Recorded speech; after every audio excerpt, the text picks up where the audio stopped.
Graças a Deus, meus irmãos, nós iremos iniciar a nossa lição de número 9 e tem como título A Igreja e o Sustento Missionário. Antes de nós iniciarmos, nós iremos, nesse momento, orar a Deus. Pai justo, santo e eterno, queremos louvar o Teu nome, Te agradecer e Te exaltar, Pai, por esse privilégio, Senhor, de mais um domingo, podemos estar tendo o privilégio de estar licionando ao coração da Tua Igreja, Senhor.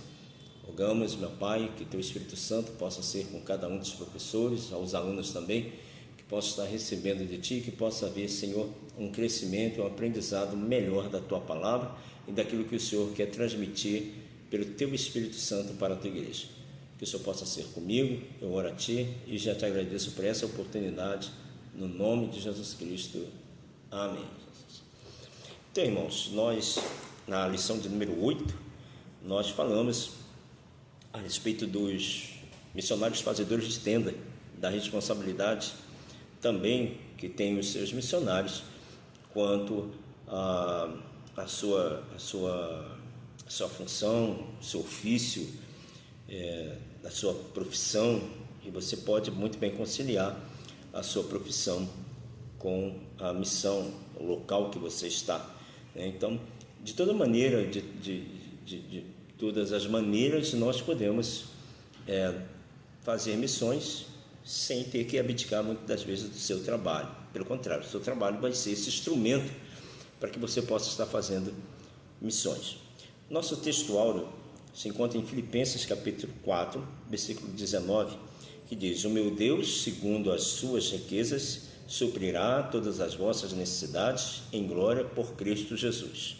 A verdade prática: o sustento missionário é um investimento espiritual que Deus acredita na conta dos doadores. Olha que interessante que o autor coloca. O sustento missionário é um investimento espiritual que Deus acredita na conta dos doadores. Isso é uma realidade. Isso é uma realidade. Nesse texto áureo, o apóstolo Paulo, ele está grato a Deus pela igreja de Filipos, porque de todas as igrejas, a igreja de Filipos foi aquela que, de uma maneira voluntária, e eu vou comentar a respeito dessa voluntariedade que a igreja tem que ter, de maneira voluntária, fez essa doação para o apóstolo Paulo, né? E ele diz, o sentimento dele de gratidão, ele diz: o meu Deus, segundo as suas riquezas, suprirá as vossas necessidades, né? Como é bom nós sermos um instrumento nas mãos de Deus para aqueles que estão lá na ponta, para aqueles que estão fazendo missões.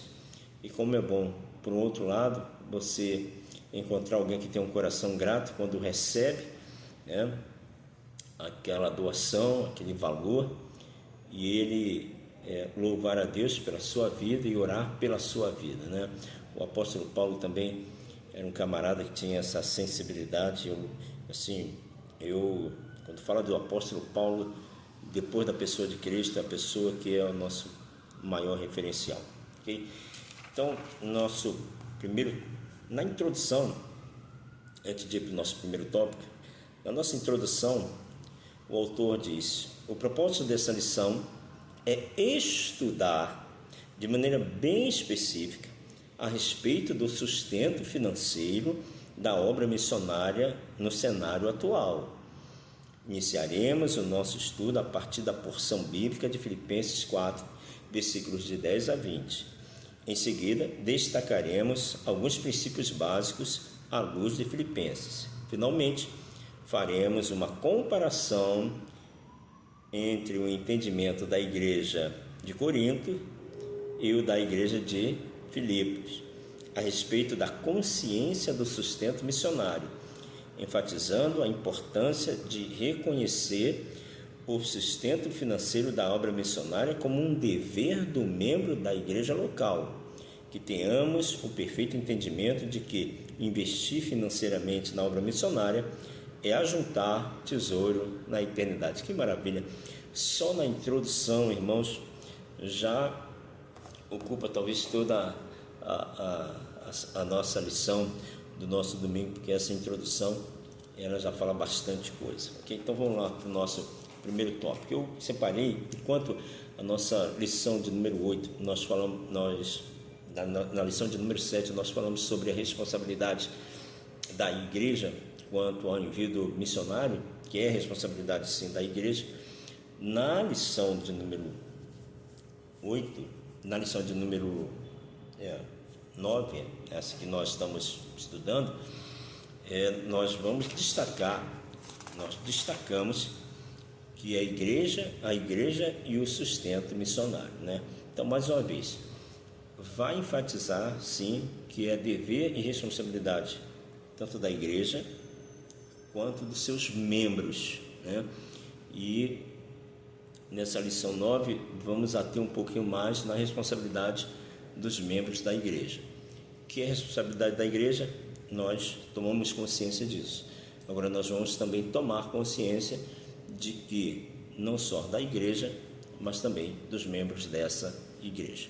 E é óbvio, quando nós falamos a responsabilidade da igreja, geralmente a responsabilidade sempre cai em cima do pastor, ou claro, né, se você tem o departamento de missões. Tendo o departamento de missões, obviamente que é esse departamento de missões, na verdade, que vai ser realmente cobrado nesse sentido, né, de como é que está sendo atendido o missionário, como é que está essa relação, como é que está a parte da comunicação com o missionário. Por isso que é bom ter esse departamento, né, de missões, porque e aí vai ficar a cargo justamente desse departamento de missões, ok? Mas é claro que isso não exclui de maneira alguma responsabilidade. Então, no nosso primeiro tópico, diz assim: a igreja de Filipe e o sustento missionário. Paulo e a igreja de Filipos. Eu vou pular lá para o primeiro parágrafo, irmãos, que diz assim: quando estava a serviço do Sinédrio, ele tinha uma vida mais abastada. Quando, porém, passou a ser um seguidor de Jesus, sua vida financeira não foi mais a mesma. Olha que interessante aqui que o autor coloca a respeito do apóstolo Paulo antes dele ter aquele encontro com o Senhor Jesus. E na lição passada eu falei a respeito do chamado de alguém por Deus. Quando Deus chama alguém para o seu ofício ministerial. Quando Deus chama alguém, e eu vou repetir, quando Deus chama alguém para o seu ofício ministerial, esse alguém geralmente está ocupando alguma função. Ele tem uma função, muitas das vezes de destaque, né? E até mesmo com salário, enfim, Deus chama sempre trabalhador. E esse é o que é chamado pelo Senhor. Deus vai e arranca ele da onde ele está exercendo aquele ofício para que ele possa estar trabalhando na obra do Senhor. Já aqueles que se autoproclamam, se autodenominam, ele tenta todas as possibilidades, não encontrando nenhuma possibilidade, e ele acaba dizendo assim: eu vou viver da obra do Senhor, vou abrir uma igreja, vou viver do ministério.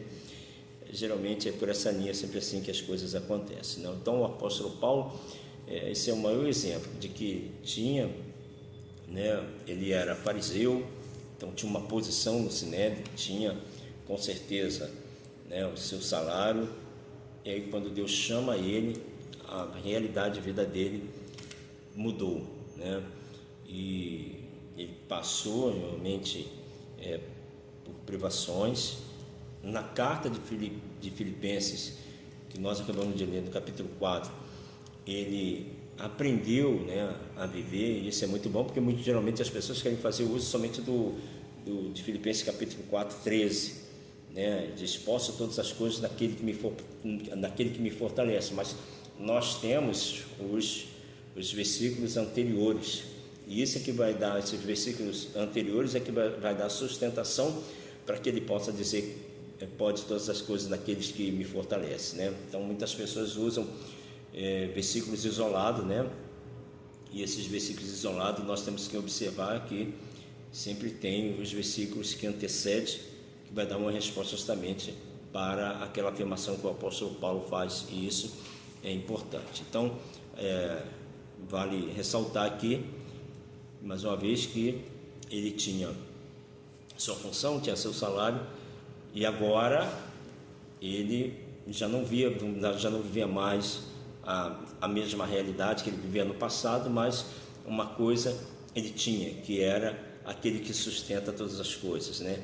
Ele tinha Deus na vida dele, o próprio Espírito Santo orientando em todas as coisas, e o Espírito Santo que supriu as necessidades do apóstolo Paulo, é o Espírito Santo que supre a necessidade do missionário, ainda que a igreja venha se esquecer, ainda que a igreja não tenha consciência do seu dever, é Deus que sustenta o seu missionário. Nosso segundo subtópico: privilégio de participar do sustento missionário. Irmãos, é um privilégio participar do sustento missionário.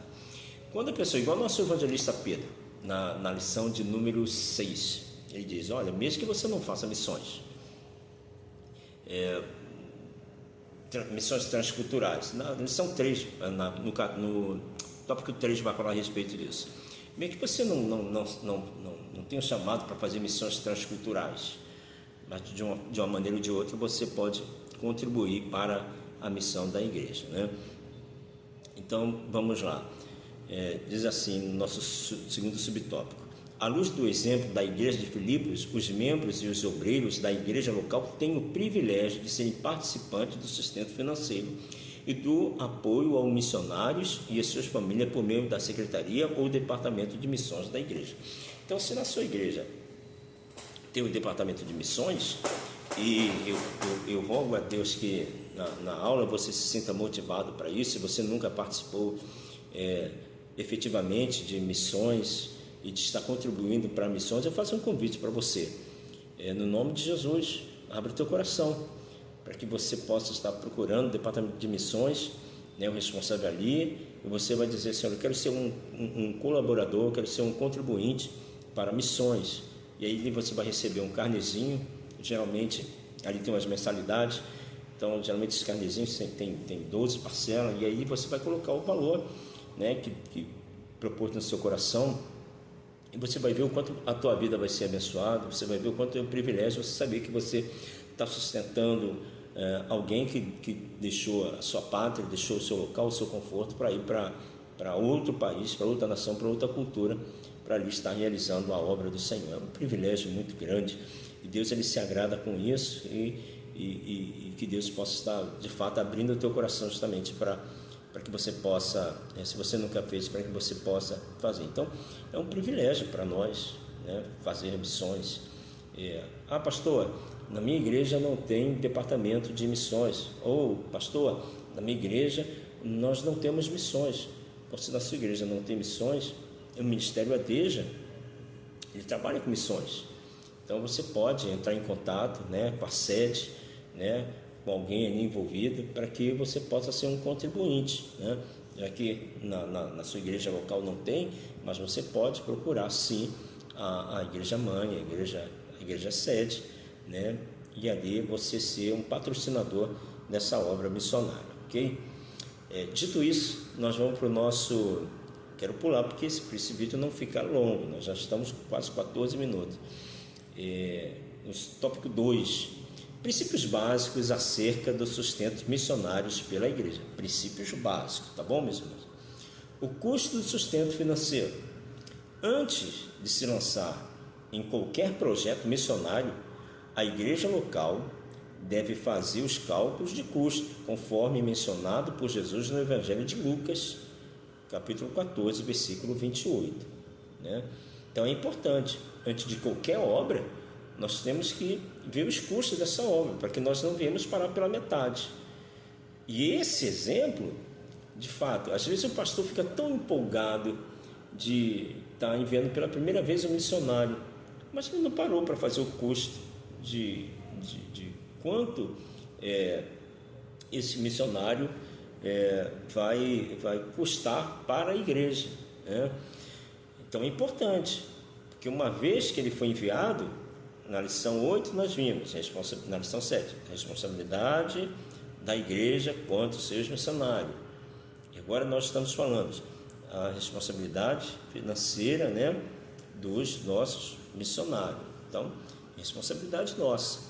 Então, a igreja ela tem que, antes de enviar, parar, analisar, ver quais são os custos, para que esse obreiro que está lá na ponta, esse missionário, possa ter as suas necessidades atendidas. Não pode de maneira nenhuma o missionário ter que estar passando por privações e por prova por conta a igreja não teve essa conscientização que é um dever e uma obrigação dela. Você chegou a comentar a respeito disso, que eu já vi vários casos desse acontecer, várias denúncias serem feitas de envios de missionários para o campo, para outro país, e chegar a determinado tempo aquele missionário não ser assistido pela igreja e passar por provação e privações com a sua família. Irmãos, isso dói, isso não pode acontecer, irmãos. Então, se o obreiro, o missionário, ele deixou tudo aqui confiando que a igreja iria estar sustentando, é claro que Deus ele jamais irá deixar de faltar, né? Porque é um ato de fé também, é uma dependência que nós temos que ter de Deus, mas venhamos e convenhamos, né, irmãos? Sem necessidade nenhuma, é porque não houve de fato uma conscientização da igreja quanto ao seu missionário, ok? Aí, dando continuidade, por exemplo, é necessário estudar o padrão de vida do país para onde o missionário será enviado. É prudente que previamente seja estabelecido um contrato entre a igreja e o missionário, estabelecendo todas as tratativas acordadas com o missionário e sua família antes do envio deles. Tudo isso deve ser feito de muita clareza e correção. Claro, nós estamos lidando com pessoas, né, sérias, né, a princípios, pessoas corretas, pessoas sérias que entendem o que está fazendo e que jamais vai deixar o missionário a ver navios, porque uma vez que foi enviado, é responsabilidade da igreja. Eu comentei também, não me recordo se foi na lição de número 7, ou se foi na lição de número 8, em que nessa pandemia, um pastor chegou para mim e disse, né, Jair, a coisa que eu mais me arrependo foi que na pandemia, por conta de ter pouca entrada de oferta, de dízimos, eu tive que cortar o sustento do missionário. Então, não houve essa conscientização, mas nisso, quando ele chegou para mim e se abriu, e olha que nós não fazíamos nem ideia que nós estaríamos trabalhando nesse último trimestre do ano de 2023, essa lição falando sobre, essa revista falando sobre missões, né? E ele já estava com o coração dele apertado, já tinha batido o arrependimento, porque lá atrás ele havia entendido da responsabilidade, né, e o dever que tem do pastor e da igreja no sustento quanto aos seus missionários que são enviados. Okay? Nosso segundo tópico, princípios básicos do nosso terceiro subtópico, segundo subtópico, que diz assim: princípios básicos do sustento missionário. Com base no texto bíblico de Filipenses 4, de 10 a 20, apresentamos alguns princípios básicos a respeito do sustento missionário. Então, vejamos, letra A. Suporte financeiro deve ser feito de modo organizado, né, sem ignorar carência e as necessidades do missionário no campo.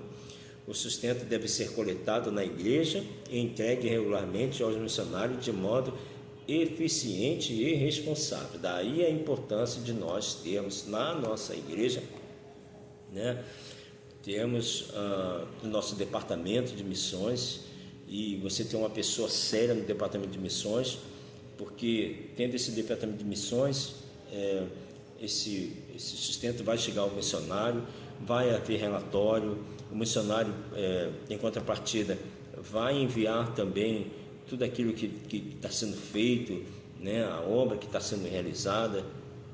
Então tudo isso é muito importante, né? Tudo de maneira organizada, né? Porque o reino dos céus, irmãos, requer organização. Se você leva as coisas, se você vê igrejas que não levam a sério as coisas, eu entendo que o Espírito Santo parte de que ele é sério e é organizado, assim bem como Quando Deus formou o mundo, você vê que houve uma organização da parte de Deus, um critério da parte de Deus na formação de todas as coisas, ok? Então, se Deus parte, né, desse princípio da organização, por que nós não seremos também, nesse sentido, organizados? E se nós formos organizados, a probabilidade de dar ruim é muito difícil, E isso tudo que nós fazemos é para Deus. Isso tudo é uma recompensa aqui, uma recompensa na eternidade, né? Porque Deus assiste a tudo, Deus assiste a todos, ok?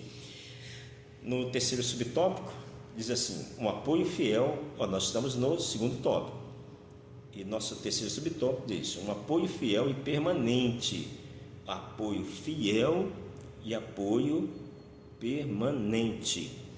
O apóstolo Paulo elogiou os filipenses pelo apoio fiel e permanente ao seu ministério. Nesse sentido, as necessidades do missionário não podem ser ignoradas por causa da falta de um planejamento bem feito. O fato é que os missionários dependem da fidelidade dos fiéis em que eles confiam para preservar no apoio, oração e doação. E aí você vê que a responsabilidade cai para cima de todos. Os membros da igreja, que tem que ser educados para isso, que tem que ser incentivados para isso, né? Eu me recordo quando eu estava na Deja Pilar 1, né? Nós, uma vez por mês, salvo engano, era o último domingo do mês, não sei se era o último domingo, o primeiro domingo do mês, nós tínhamos nosso culto de missões pela nossa missionária Selma. Então, era um culto que é um culto temático que chama justamente a atenção da igreja para missões. E aí, isso surte tão efeito que ali passava o que os missionários estavam realizando, né? O que eles, locais onde eles estavam, né? As lutas que eles passavam, as provações, perseguições, muitas das vezes, toda essa gama de coisas vai atraindo a atenção dos membros e também colocando no coração dos membros da necessidade de estar contribuindo com as ofertas voluntárias para essa obra missionária. Então, o membro está assistindo ali no telão, né, um vídeo que foi passado, do que está sendo realizado, automaticamente isso não é nem só coisa de cristão, é coisa de brasileiro, que brasileiro, ele, quando para uma causa justa, o brasileiro ele é conhecido de ser generoso e de ter um coração aberto. Se você encontra alguém na igreja que não tem um coração aberto, é porque ele ainda não se converteu e tem um espírito de avareza. Então, todo espírito de avareza seja repreendido no nome de Jesus Cristo. Então, que você possa ter esse coração aberto. E no tópico 3 nós vamos falar da voluntariedade da igreja. Então, é um ato aqui de fidelidade, né, e dos que confiam no Senhor, ok? Então, vamos lá, meus irmãos, para o nosso tópico de número 3. Tópico de número 3. Aprendendo a investir na obra missionária. Primeiro tópico diz a igreja de Filipos e a igreja de Corintos. Ao contrário da igreja de Corintos, a igreja de Filipos era um exemplo de generosidade missionária, pois, como vimos, ela enviava oferta para o sustento do apóstolo Paulo. Não obstante, a igreja de Corintos ter deixado um exemplo na abundância dos dons espirituais no conhecimento das coisas de Deus, seus membros demonstraram insensibilidade quanto ao sustento financeiro do seu missionário. O apóstolo Paulo, infelizmente, por não ser generosa, a igreja de Corinto precisou da intervenção de outras igrejas para que o apóstolo pudesse exercer suas atividades. Portanto, precisamos compreender de uma forma plena a importância da contribuição financeira em favor da obra missionária. Então, aqui uma reprimenda, porque enquanto a igreja de Corinto tinha todos os dons, e até o apóstolo Paulo fala em 2 Coríntios 13, questão do amor, ali chama a atenção também, de que adianta você ter todos os dons, dom de língua, dom de cura, profecia, interpretação de língua, discernimento, mas se faltar o básico, o elementar, que é o amor, que é a sensibilidade para a obra missionária. Eu conheço igrejas que eram uma potência em questão de dons, mas em questão do amor, em questão da sensibilidade, estava totalmente distanciado. Nem missões tinha, nem departamento de missões tinha, nem noção de missões tinha para isso. Então trabalhava muito, típico de igrejas pentecostais mesmo, né? Trabalhava muito os dons, mas pouco se importava com missões, ou zero de missões, né? É bom nós conciliarmos, né? Os dons espirituais é muito bom, mas conciliar os dons espirituais, sensibilidade, amor, né?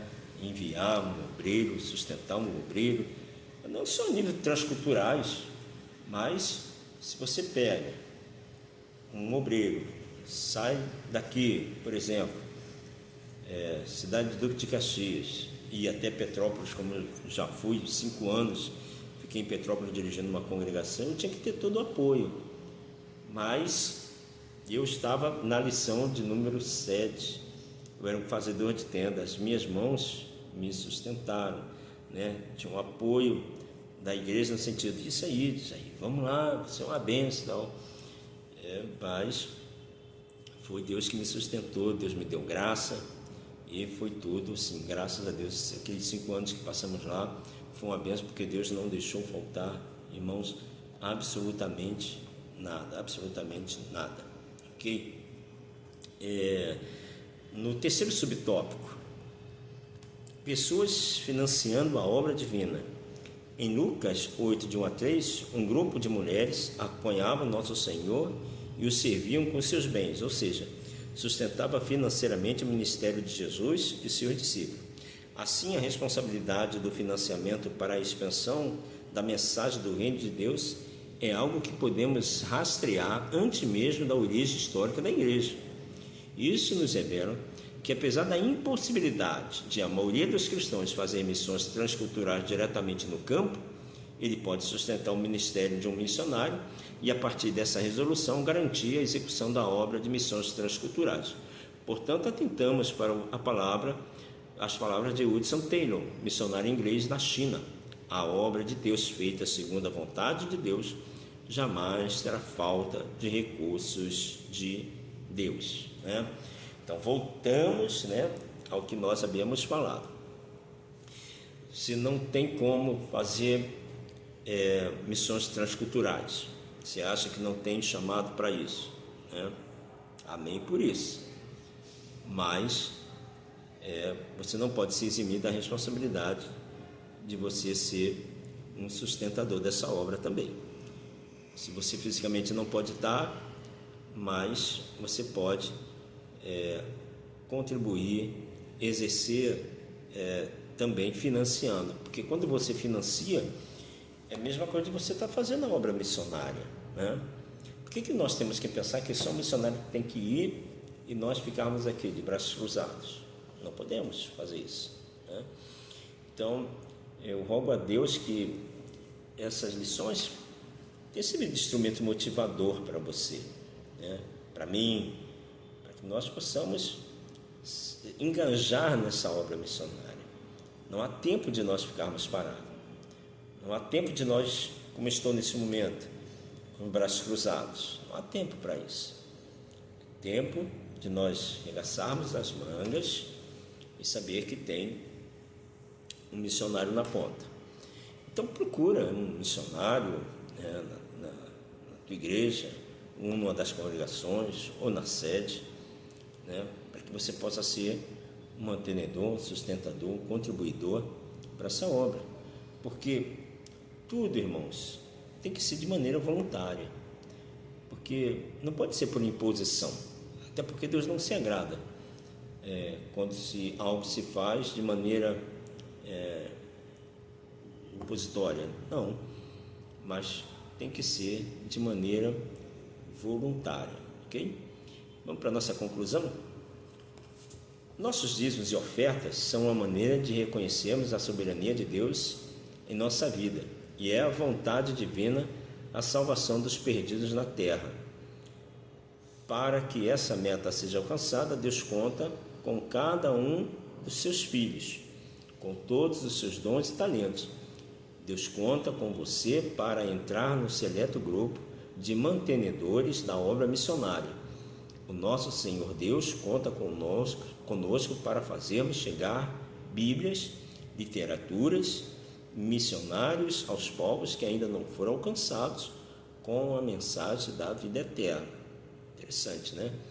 Porque tem povos que não conhecem Cristo, nunca ouviram falar. Hoje mesmo eu estava ouvindo que existem povos espalhados pelo mundo que nunca ouviram falar da pessoa de Cristo, e dentro do nosso país há lugares que nunca ouviram falar da pessoa de Cristo. Aqueles povos que estão lá no Ribeirinhos, né? Há povos ali que nunca ouviram falar da pessoa de Jesus. Então nós podemos contribuir, né? Quando nós financiamos, é claro, nós financiamos e ali está incluindo Bíblias, né? Revistas, tudo, uma gama de coisas para o sustento, não só do missionário, mas também para aqueles que vão receber as literaturas, né? Isso é muito importante, saber que você está sendo um instrumento de Deus para que a palavra possa chegar nesses recantos, possa chegar nesses lugares onde eu e você talvez não consiga chegar, mas Deus envia os seus, e ele tem que ser de fato, como a nossa lição está dizendo, né? A responsabilidade da igreja, e a igreja é o sustento do missionário. Então que Deus abençoe a sua vida, Deus abençoe cada professor, Deus abençoe, né, a sua classe, que possa haver crescimento e que possa haver conscientização para a glória do nome do nosso Senhor. Amém, meus irmãos? Que Deus abençoe.